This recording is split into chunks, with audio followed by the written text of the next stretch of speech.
విశాఖలో శైవ క్షేత్రాల భక్తులతో కిటకిటలాడుతున్నాయి. శివాలయాలకు భక్తులు పోటెత్తుతున్నారు. ఆలయాల్లో ప్రత్యేక పూజలు నిర్వహిస్తున్నారు. శివనామస్మరణతో ఆలయాలు మారుమోగుతున్నాయి.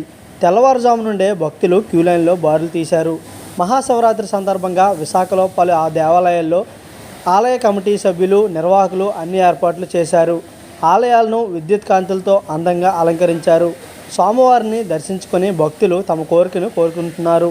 3 రోజుల పాటు స్వామివారికి రుద్రాభిషేకం, ఉదయం నుండి సాయంత్రం వరకు దర్శనాలు, రాత్రికి అనేక సాంస్కృతిక కార్యక్రమాలు ఉంటాయని విశాఖపట్నంలోని సీతంధార శివాలయ పురోహితులు చెబుతున్నారు. స్వామివారిని భక్తులందరూ కూడా వచ్చి దర్శించుకోవాలని తెలిపారు. శివాయ ఈరోజు మహాశివరాత్రి సందర్భంగా మన నక్కవానిపాలెం ఉమానీలకంఠేశ్వర ఆలయంలో స్వామివారికి ప్రత్యేకంగా పూజా కార్యక్రమాలు, అభిషేక కార్యక్రమాలు జరుగుతున్నాయి. భక్తులు పెద్ద సంఖ్యలో వచ్చి స్వామివారిని దర్శించుకుంటూ స్వామివారి యొక్క అనుగ్రహానికి పొందుదరుస్తున్నారు. అలాగే ఈరోజు సాయంకాలం 10 గంటల నుంచి కూడా స్వామివారికి మహాన్యాసపూర్వక రుద్రాభిషేక కార్యక్రమం జరుగుతుంది.